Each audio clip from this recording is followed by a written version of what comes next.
A paz do Senhor para a igreja, amém? Agora vocês estavam mais despertos, amém? Deu para animar hoje?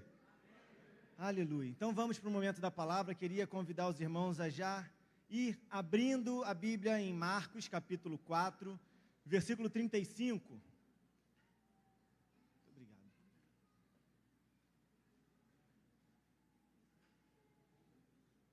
Marcos, capítulo 4, verso 35.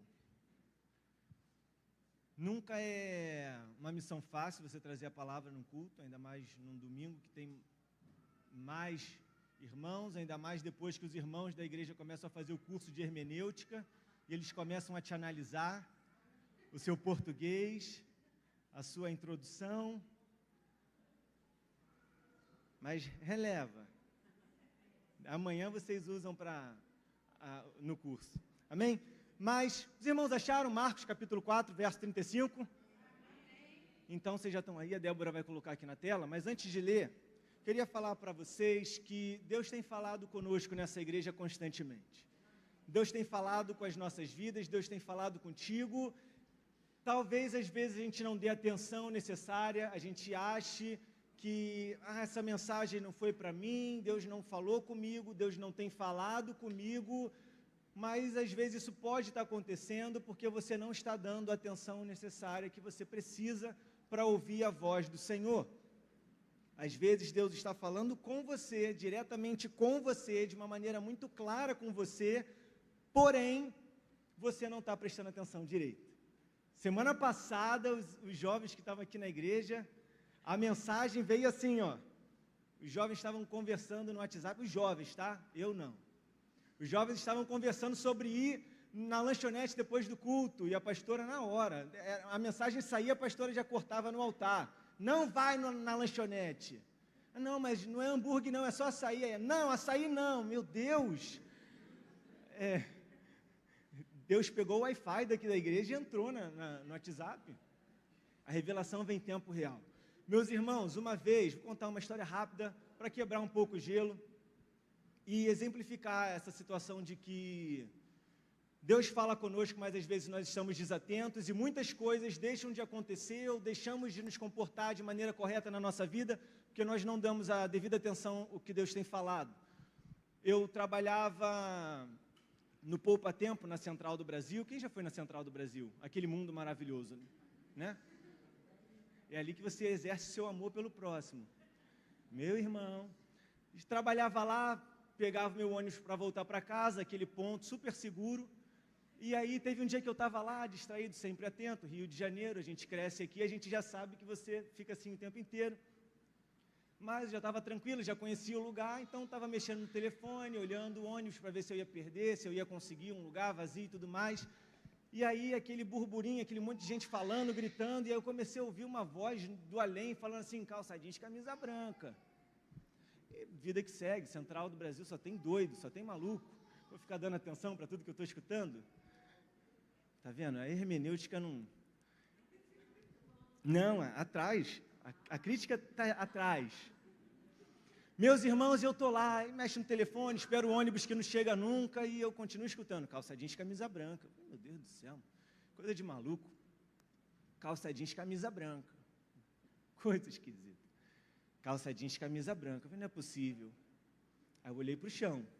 E aí quando eu olhei para o chão, eu percebi que eu estava de calça jeans. Aí eu já falei, não é possível.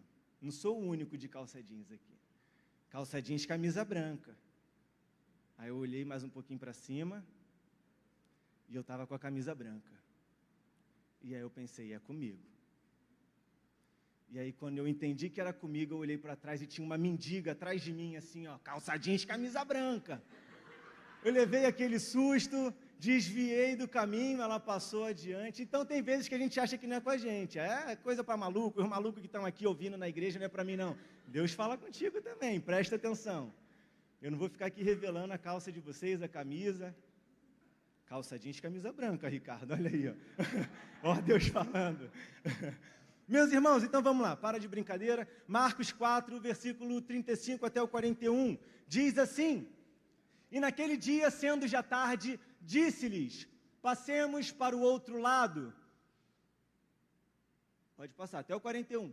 E eles, deixando a multidão, o levaram consigo, assim como estava no barco, e havia também com eles outros barquinhos. E levantou-se grande temporal de vento, e subiam as ondas por cima do barco, de maneira que já se enchia. E ele estava na popa, dormindo sobre uma almofada, e despertaram-no, dizendo-lhe: Mestre, não se te dá que pereçamos? E ele, despertando, repreendeu o vento e disse ao mar: Cala-te, aquieta-te. E o vento se aquietou e houve grande bonança. E disse-lhes: Por que estáis tão temerosos? Como não tendes fé? Verso 41 para fechar. E sentiram um grande temor e diziam uns aos outros: Mas quem é este que até o vento e o mar lhe obedecem? Você pode glorificar por essa palavra?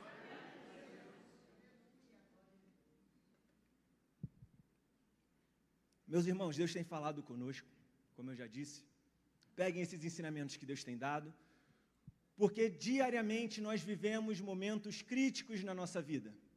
Constantemente nós passamos por momentos críticos e essas mensagens, essas palavras, esses ensinamentos nos ensinam, nos levam a superar esses momentos críticos. Na vida de Jesus tiveram muitos momentos críticos, mas eu destaquei dois. Eu agrupei alguns deles em um só, mas dividi eles em duas áreas, em dois nomes, que dão nome a tema a essa pregação. São momentos de tempestade e jardins. Tempestades e jardins. Vocês podem repetir? Tempestades e jardins. Meu Deus, muito profético a igreja repetindo o que eu estou dizendo. Então, são momentos de tempestades e jardim. E a gente começa com esse momento de tempestade. Vocês leram comigo e recapitulando passo a passo o que aconteceu. Jesus entrou no barco com seus discípulos, eles se afastaram.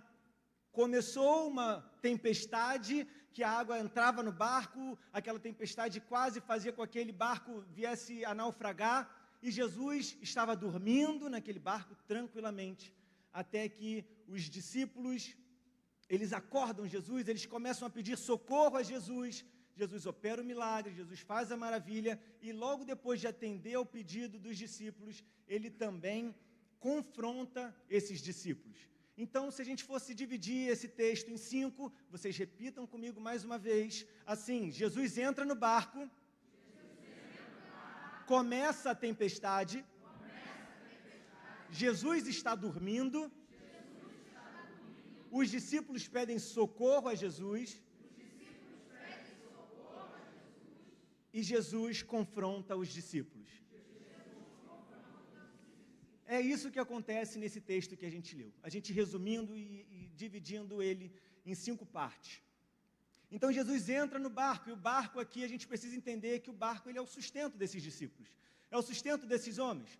É como eles conseguiam seu dinheiro, é o que eles batalharam para conquistar, é onde vinha o sustento deles, da família deles. Sem barco não tinha trabalho. Sem trabalho não tinha sustento, sem sustento não tinha comida, sem comida não tinha saúde, sem saúde não tem nada. Então aquele barco é algo muito importante, e na nossa pregação, na nossa hermenêutica, a gente sempre precisa colocar na nossa prática, trazer a mensagem para a nossa vida. Então o barco para esses discípulos, hoje para nós, é o nosso sustento, é a nossa família, é a nossa saúde, é o nosso trabalho, são os seus projetos. Esse é o nosso barco. Amém. Esse é o nosso barco, mas aí começa o momento crítico. Porque nós temos as nossas coisas, nós temos o nosso barco e o nosso sustento, mas o momento crítico vem e a tempestade começa. A tempestade começa na nossa vida, é vento que vem de um lado, é onda que vem de um outro lado, e a palavra diz que a água entrava no barco dos discípulos a ponto de fazer ele afundar. E não é diferente do que acontece na nossa vida, de pessoas entrando nos nossos projetos, pessoas entrando na nossa família para nos destruir de dentro para fora, e não mais de fora para dentro. Momentos críticos que nós vivemos. Jesus estava no barco. Meu irmão, mesmo com Jesus no barco, a tempestade vem. Um barco que tem Jesus, ele não é isento de tempestades. As tempestades vêm, as dificuldades vêm sobre esse barco, mas ele não vai naufragar. Se Jesus está no barco, a tempestade pode chegar, mas ela não vai te destruir.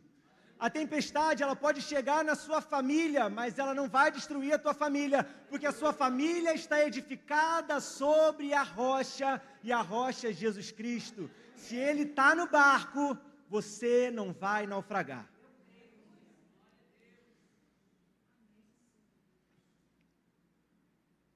Jesus está dentro desse barco, dormindo, tranquilo. E a gente vai começar a ver a diferença do comportamento de Jesus dentro desse barco e o comportamento dos discípulos, agora que o momento crítico chegou. Estava todo mundo tranquilo, aquele sol maravilhoso, Jesus dormindo, e aí a tempestade começa e Jesus está dormindo, tranquilo, tranquilaço, dormindo na almofada, e os discípulos começam a se desesperar. Como nós nos comportamos nos momentos críticos da nossa vida?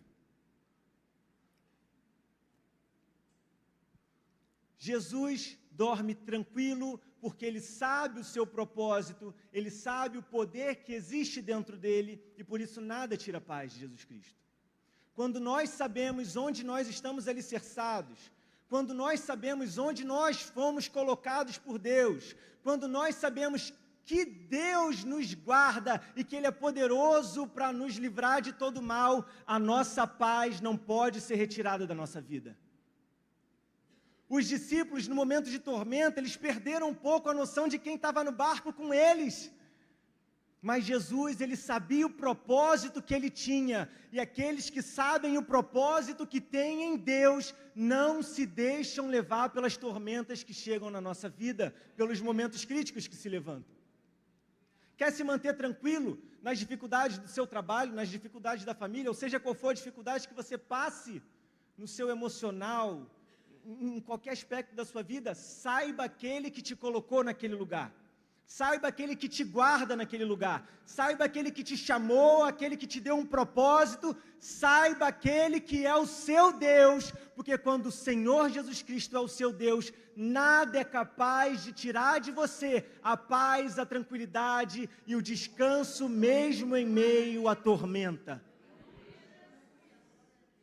Quem foi que disse que você precisa de um lugar tranquilo para descansar? Jesus não estava dormindo num lugar tranquilo. Jesus estava dormindo na popa do barco. Eu fui pesquisar o que é popa, porque pescador aqui, só o pastor Paulo e o Pedro, em Tubiacanga. Na parte de trás, não é? Ali atrás do barco, Jesus estava dormindo ali, junto com os discípulos ali na frente, de repente tentando pescar alguma coisa, Jesus ali, ó, dormindo, a tempestade, água vindo para um lado, água vindo para o outro. Jesus tranquilo, tranquilo, tranquilo, até que os discípulos... Jesus está no barco, os discípulos lembraram, então eles foram até Jesus, começaram a pedir socorro a Jesus. No momento de tormenta nós precisamos pedir socorro a Jesus, porque Ele é poderoso, Ele tem palavra de poder, de vitória, para tudo que se levanta contra você, é Ele que tem, não é o pastor, não é o pregador, não é o profeta, não é o psicólogo, não é o psiquiatra, não é o policial, é o Senhor Jesus. No momento crítico, no momento de tormenta e tempestade, quando tudo parece que vai se arruinar, clame pelo nome de Jesus e Ele vai te responder. Ele não vai te deixar naufragar, Ele vai te tirar do meio dessa tempestade. Meus irmãos, às vezes a gente tem muito orgulho para pedir socorro até mesmo para Deus. Não, eu consigo me virar. Deus é só para as causas impossíveis. Dessa aqui eu saio. Aí você não sai num dia, você não sai no outro, você não sai depois, você não sai nunca, porque pela sua força você não consegue, eu não consigo, nós não conseguimos. Por isso, clame o nome de Jesus. Não é vergonha. Meus irmãos, aí veio um exemplo na minha mente. Numa praia, é melhor você pedir socorro ao salva-vida, sair nos braços do salva-vida, do que você morrer dentro da praia. É vergonhoso sair no braço do salva-vida? Imagina o pastor Rômulo, gente. Salva-vida saindo da água, o pastor Rômulo. É uma vergonha, mas é melhor sair no braço do salva-vida do que nem sair da água. E tem gente que prefere morrer do que pedir socorro a Deus. Para quê? Jesus está no barco e Ele atende o seu pedido, e o seu pedido de socorro, Ele vai atender e vai te livrar desse mal. Não se envergonhe, não deixe o orgulho te atrapalhar. Então, até aqui nós vimos que, no momento crítico, mantenha Jesus no barco. No momento crítico, peça socorro a Jesus. E aí os discípulos pedem socorro a Jesus, e aí logo depois que Jesus acalma o vento, acalma o mar, aquela tempestade passa, aí Jesus vem e confronta os discípulos e fala: por que vocês estão tímidos? Por que falta fé em vocês? Por que vocês não fizeram nada? Por que vocês têm que me acordar? O medo de vocês tem que atrapalhar o meu sono? Meus irmãos, Deus nos deu autoridade sobre as coisas. Deus te deu poder para fazer aquilo que um dia Ele fez nessa terra.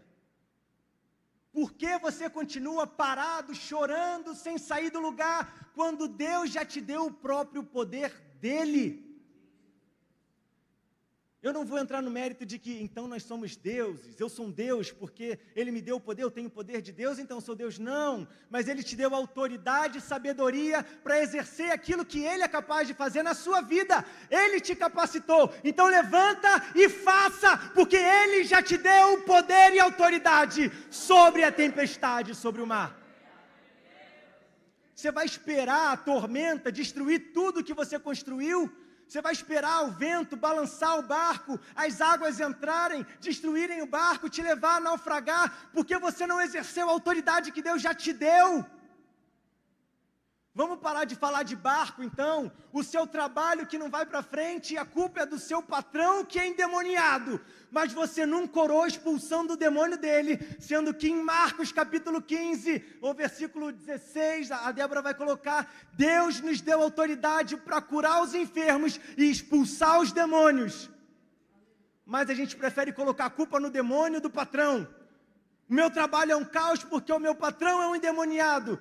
E Deus não me ajuda, mas Ele já te deu autoridade para expulsar o demônio desse homem. Deus já te deu autoridade para tirar toda a potestade do seu trabalho. Deus já te deu poder e autoridade para tirar da sua família toda pombagira que se levanta. Mas você calado não vai fazer nada. Levante do seu lugar e põe em prática o poder que Deus tem dado à sua igreja. Os discípulos poderiam ter feito, se não fosse isso, Jesus não teria falado nada. Mas Jesus confronta: até quando vocês vão ser tímidos? Até quando vocês vão ficar pedindo socorro sem fazer o que eu já dei autoridade para vocês? Sai da zona de conforto, meu irmão. Deus te deu o poder para fazer maravilhas, e através dessas maravilhas o nome dEle vai ser glorificado. Você tem autoridade de Deus, não é porque você é o cara, é o Espírito Santo te deu, é a presença de Jesus em você que te dá esse poder. Exerça esse poder, faz as coisas acontecerem. Tem momentos que a gente tem que esperar o agir de Deus? Sim, mas tem outros que Deus já te deu a chave na tua mão. Você vai ficar parado até quando? Se mexe, meu irmão. Nos momentos críticos, mantenha Jesus no barco. Aí a igreja repete. Não combinei isso, né? Então vamos lá. Aí vocês repetem. No momento crítico, mantenha Jesus no barco. Com mais fé. Mantenha Jesus no barco. Peça socorro a Jesus. Exerça a autoridade que Ele te deu. Deus tem dado autoridade para você no seu trabalho, na sua família, nos seus projetos. Ele está no barco contigo. Se você construiu esse projeto com Jesus sendo o fundamento dele, não tem como dar errado. Se Jesus estiver no barco, se Jesus estiver nos seus planos, não vai dar errado. E se alguma coisa parece que sai do controle, clame pelo nome dele e exerça a autoridade que ele te deu, meu irmão. Porém, contudo, todavia, entretanto, eu vou beber uma água.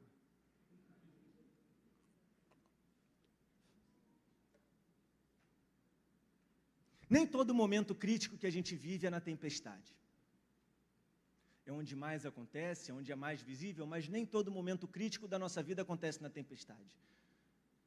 Vocês têm uma cola aqui atrás, porque tem outros momentos críticos que acontecem no jardim.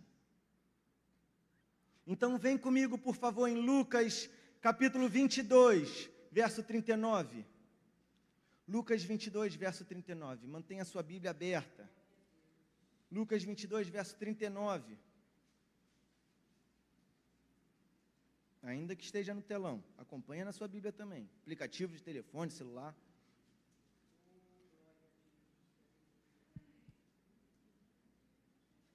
Momento crítico que é vivido no jardim.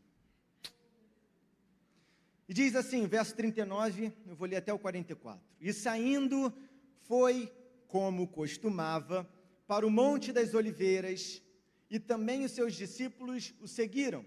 E quando chegou àquele lugar, disse-lhes, orai, para que não entreis em tentação. E apartou-se deles cerca de um tiro de pedra, e pondo-se de joelhos, orava, dizendo, Pai, se queres, passa de mim esse cálice, todavia, não se faça a minha vontade, mas a tua.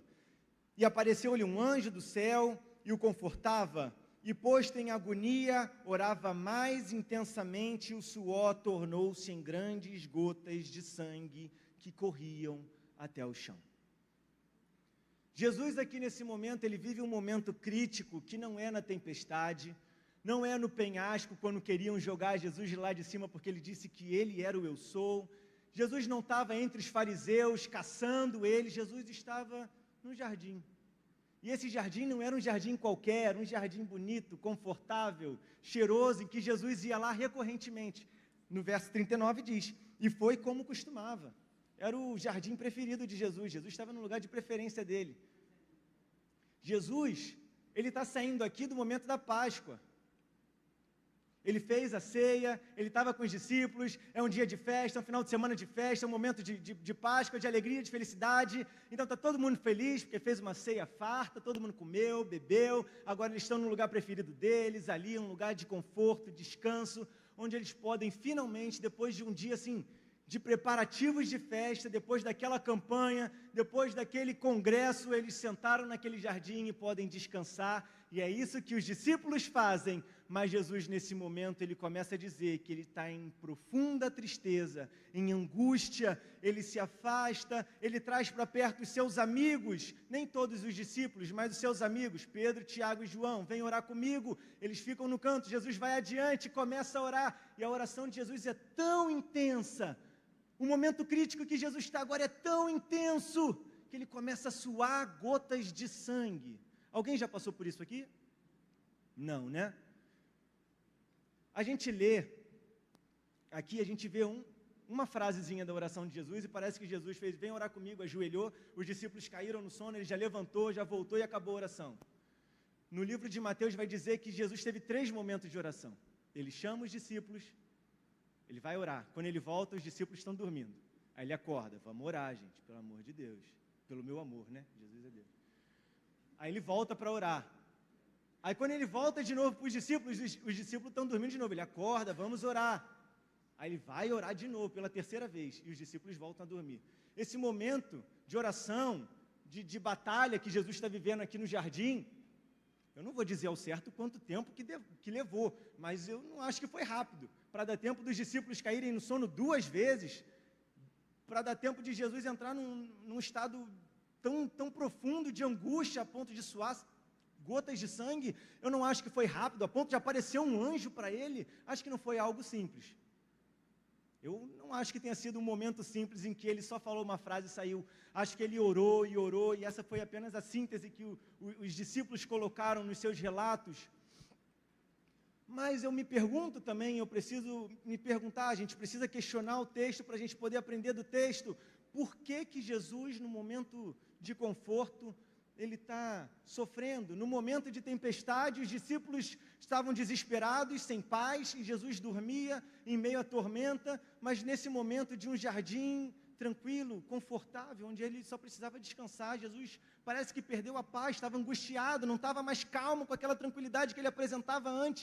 O que será que tirou a paz de Jesus? Qual foi esse momento crítico que tirou sangue dos poros de Jesus e, ao mesmo tempo, deixou os discípulos dormindo tranquilamente, sem nem se importar em ficar um pouco mais acordado? O que foi? A gente vê na oração de Jesus, no verso 42, que diz assim, a oração de Jesus: Pai, se queres, passa de mim esse... Se queres, passa de mim esse... Meus irmãos, existem diversas interpretações precisas do que seria esse cálice, se é o sofrimento físico, se é a crucificação, se é o afastamento que Jesus ia sofrer de Deus por levar sobre si os pecados. Eu não quero entrar no mérito da interpretação exata do que é o cálice, mas eu quero te lembrar que Jesus precisava tomar esse cálice, porque se Jesus não toma para si esse cálice, ele não se sacrificaria por nós. E sem sacrifício, o que diz Débora em Hebreus capítulo 9, 22? E quase todas as coisas, segundo a lei, se purificam com sangue, e sem derramamento não há remissão. Se Jesus abre mão do cálice que ele tinha para beber, se Jesus abre mão daquele sofrimento que ele havia sentido até então, não haveria salvação para a nossa vida. A esperança terminaria ali. Tudo que foi feito, tudo que foi criado, tudo que existe perderia o propósito do porquê foi feito, do porquê existe. Meus irmãos, Jesus está nessa agonia, nessa tristeza, nessa angústia, porque por um momento, eu não vou dizer que Jesus ia desistir, já não vou falar isso, não vou me levantar para falar isso, mas a palavra que sai da boca de Jesus em uma oração é: se for possível, passa adiante. Se for possível, se tiver alguma alternativa que eu não sofra desse jeito, que eu não beba desse cálice, faz, Senhor. O que está em risco aqui, esse momento crítico, que para mim é o momento crítico, o maior momento crítico da Bíblia, da história, da existência, do universo, de tudo, é que a salvação estava em jogo. Não era simplesmente a vida, o físico, o bem-estar. A salvação estava em risco. No momento de tempestade, meus irmãos, Jesus dorme tranquilo. No momento em que as pessoas querem matar Jesus e empurrar ele de um penhasco a troco de nada, ele fica tranquilo, ele passa no meio do povo. Vamos apedrejar Jesus, ele passa no meio das pedras, ele não tem problema com isso não. Mas existia um momento na vida de Jesus em que a salvação estava em risco. E quando a salvação está em risco, não tem como você manter a paz. A gente vive como os discípulos. A salvação está ali, quase se perdendo. Jesus passando uma batalha, porque não era a salvação de Jesus que estava em jogo, é a salvação da humanidade. A salvação ali, quase indo embora. Jesus pedindo: ora comigo para me dar força. E os discípulos: vou dormir aqui que eu estou cansado. Quando a salvação está em risco, meu irmão, não tem descanso. Quando a salvação da tua vida está em risco, não tem sono para dormir. Se for necessário virar à noite, à madrugada, de joelho orando, é isso que você tem que fazer. Se a salvação na sua casa está se perdendo, com seu marido, com a sua esposa, com seus filhos, com seu pai, não tem sossego. Dobre os seus joelhos e comece a orar, porque diante do risco da salvação não existe paz. Ou você acha que você está acima de Jesus? Eu não preciso da salvação. A salvação, se eu perder, eu fico de boa. Eu vou para o inferno mesmo e não estou nem aí. É isso? Não, é porque o sistema religioso, a igreja, eu não quero me envolver com isso. Isso para lá, eu vou viver a minha vida. Que se tiver que ir para o inferno, eu vou. Você é melhor que Cristo. Você é melhor que o próprio Deus para pensar dessa forma. Meu irmão, a salvação da nossa vida está em jogo por diversos motivos. É uma apatia, uma frieza espiritual que se levanta contra a nossa geração.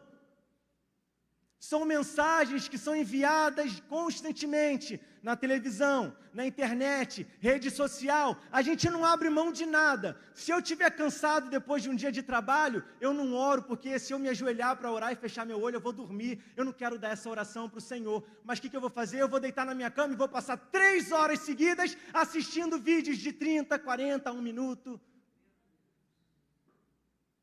Minha salvação? Eu vou dormir igual os discípulos dormiram. Meus irmãos, se a salvação está em risco, não tem como viver em paz. Não tem.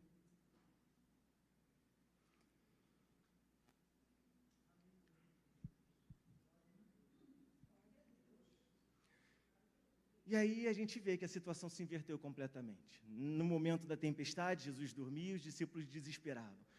No momento crítico do jardim, momento de conforto, meu irmão, é o jardim, é o conforto. A gente abre os nossos olhos para poder ver a tempestade, mas a gente não vê aquela cama macia que a gente comprou, aquele sofá que abraça a gente e não deixa a gente ler a Bíblia. É no jardim que a batalha mais difícil de Jesus aconteceu. A batalha mais difícil de Jesus não foi no meio dos fariseus, não foi no penhasco. A batalha mais difícil de Jesus, eu vou até me arriscar a dizer, que não foi na cruz, porque na cruz ele estava consumando a vitória que ele já tinha recebido, que ele já tinha conquistado. A maior batalha de Jesus foi no jardim. A maior batalha de Jesus foi no jardim confortável, num lugar de conforto e descanso. A maior batalha de Jesus foi depois de um dia cansativo. A maior batalha de Jesus foi enquanto os outros podiam descansar, mas ele não. A maior batalha de Jesus foi quando ele pensava em parar o próprio propósito. A gente abandona o nosso propósito e a gente não está nem aí para isso. Esse é um momento mais crítico. Olhando assim, a gente vê o peso que tem esse momento, esse versículo 42, rapidinho, pequenininho. Olha o peso que ele traz para a gente. Tudo estava em jogo. Mas Jesus não abre mão do propósito dele. A oração de Jesus continua. Pai, se queres, passa de mim esse cálice. Todavia, não se faça a minha vontade, mas a tua. Jesus não cumpre a vontade dele. Jesus não cumpre os desejos dele. Jesus não se rende aos seus próprios confortos. Jesus assume o seu lugar no seu propósito e faz valer a ordem de Deus para ele. Que a sua vontade seja feita. Sem sacrifício de Jesus, meu irmão, tudo perderia o sentido. Tudo. O carro que você tanto precisa para ir para o trabalho e economizar, para dar o dízimo, a oferta, para ajudar na compra do terreno, não ia ter propósito nenhum. A igreja não ia ter propósito, o seu trabalho não ia ter propósito, a sustentabilidade do mundo não teria propósito, não jogar canudo na água para não furar o nariz da tartaruga não faria sentido. Nada vai fazer sentido se Jesus não se sacrificasse por nós. Mas Jesus cumpre o plano perfeito de Deus.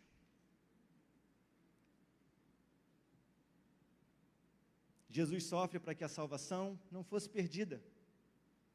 Nós precisamos de matar a nossa vontade para alcançar a salvação. Minha esposa perguntou se hoje ia ser cajadada, se ia ser no amor. Aí eu não sei, aí fica a critério de vocês. Aí fica a critério da igreja. Pessoal da hermenêutica, a palavra é para exortar. Meus irmãos, a pastora está aqui na frente, a professora de vocês está aqui, essa resposta é michuruca não. A palavra é para exortar. Aí fica a critério de vocês, para que essa mensagem é hoje. Se você quiser voltar para casa chorando, se você quiser voltar para casa consolado, aí é com vocês. Eu só estou falando a verdade. Isso eu sei que é verdade. A minha esposa falou que é cajadada. Ela falou ali agora. Dá na cabeça que o corpo aprende. Meus irmãos, o Deus O nosso Deus que criou todo o universo. O nosso Deus que criou um plano da salvação perfeito que se concluiria no sacrifício, na morte de Jesus e, por fim, depois da sua ressurreição. O Deus que criou todo esse projeto, desde o começo de tudo, a primeira luz que foi feita pensando naquilo que você viria a alcançar depois que a sua salvação. O primeiro homem foi criado pensando que depois dele você alcançaria a salvação porque ele ia pecar. Quando Abraão foi chamado, Deus já estava pensando em você, ele faz uma promessa, a partir de você, todas as famílias da terra serão abençoadas. Tudo foi pensando no plano da salvação, nada foi colocado depois como deu errado aqui, coloca, não. Jesus já tinha um plano perfeito, escrito desde o começo de tudo, para culminar nesse ponto de salvação. Todo o universo, meu irmão, que foi criado, universo com sei lá quantas galáxias, com espaço exato entre elas, dentro das galáxias, o sistema solar, o planeta, tudo direitinho rodando dentro um do outro, nenhum bate nenhum, a Lua não bate no outro, o planeta não bate com ninguém, está todo mundo na mesma, na órbita própria ali, com a gravidade certinho, o planeta Terra, meus irmãos, se ele tivesse um pouquinho para frente, ele pegava fogo no Sol, se ele tivesse um pouquinho para trás, ele congelava porque não estava perto do Sol para aquecer. Deus colocou essa Terra no lugar perfeito, na galáxia perfeita, no lugar perfeito, ele tem um plano perfeito, e esse Deus que criou o plano da salvação sem erro, esse Deus que criou o universo minimamente pensado, é o Deus que criou um plano para a sua vida, e Ele não abre mão de você. Então, não abandone o plano que Deus tem para você e para a sua casa. Não abandone o plano que Ele tem para você. Não importa qual seja o momento crítico, se a sua empresa que está quase falindo, se Jesus está na sua empresa, ela não vai falir. Não sei se tem alguém tentando entrar na sua família para te destruir de dentro para fora, e olha que isso acontece. Deus te deu autoridade para tirar todo demônio que se levanta contra a tua vida e tua família. Mas, Mateus, eu não tenho oportunidade de orar pelo meu chefe. Você falou que eu tenho que expulsar o demônio do meu chefe. Meu chefe é macumbeiro, sei lá, é de outra religião, e ele não vai gostar que eu ponha a mão na cabeça dele do nada, enquanto ele está almoçando, e grite, sai, Satanás! Ele não vai gostar, realmente, não faça isso, pelo amor de Deus. Aí você não vai falar que é dessa igreja, não. Mas, diante de uma situação que você não pode fazer isso, você tem um Deus que te ouve no teu quarto. Ele prepara o coração do teu chefe. Ele prepara o coração do seu marido. Ele prepara o coração daquela pessoa que você não alcança. Ele prepara o coração do presidente da república que ninguém gosta. Mas se você tiver que orar por ele, ore, porque o Senhor te dá poder e autoridade. Ele escuta o teu clamor. E se você está nessa terra, se você está nesse país e adora o Senhor, Jesus Cristo também está aqui. E se Jesus Cristo está no Brasil, meu irmão, não tem partido político, não tem deputado, presidente, não tem ninguém que vá destruir um país com tanta riqueza, porque Deus levanta um povo que não teme o poder do inimigo, mas que exalta o nome dele sobre todas as coisas, e através da sua vida, o plano perfeito vai ser concluído. Mas você não pode ser tímido, você não pode se calar, e o mais importante é que no momento crítico, que não parece tão crítico, no momento crítico, em que o seu salário aumentar, amém? No momento crítico, em que o seu carro do ano chegar na sua garagem, amém? No momento crítico, em que você pagar a última parcela da sua casa própria, amém? No momento crítico em que você sair da titia e conseguir um casamento, amém? Aí já diminuiu, né? O pessoal está fugindo de casamento? Vai vir o irmão certo, vai vir a irmã certa para você. Meus irmãos, mesmo quando vier um momento crítico, que não parece que é tão crítico assim, que é um momento de conforto, mesmo quando vier o jardim na sua vida e parecer um ambiente perfeito para você descansar, Deus reservou esse jardim para eu dormir. Oh, como é que Deus é bom, Deus é maravilhoso, eu não sou merecedor, mas Ele me deu um jardim para descansar. Não, meu irmão, não cai nessa armadilha não, porque o jardim também é momento crítico, onde a sua salvação está em risco, porque você entra na zona de conforto e no comodismo. Não entra nisso não. Quando o jardim vier na sua vida, é claro, sinta o cheiro das flores que tem lá, mas não deixa de dobrar o teu joelho, não deixa de orar, não deixa de buscar, não deixa de dar a importância necessária para a salvação, porque quando a salvação está em risco, não há paz. Seja na tempestade, seja no jardim, seja no descanso, seja no suar de sangue, seja na dor ou seja no conforto, jamais deixe os momentos críticos te tirarem dos planos de Deus. Você tem um plano de Deus, a sua família está nos planos de Deus, os seus projetos estão nos planos de Deus. Por isso, você que tem fé e convicção disso, e não vai mais se deixar levar por momentos de jardins ou tempestades e jardins. Levante-se com muita fé, glorifique o nome do Senhor, louve ao nome dEle, porque Ele não te esqueceu, Ele não vai te esquecer jamais, e a sua vitória, seja nessa terra ou na eternidade, já está chegando. Meus irmãos, recebam essa palavra com muito carinho, com muito amor, reflitam nela, como a pastora diz, come, mastiga, rumina, põe para fora, mastiga de novo, deixa Deus falar contigo. Deus não é a mendiga da central, gente, mas Ele falou contigo essa noite, eu tenho certeza. Amém? Fica na paz.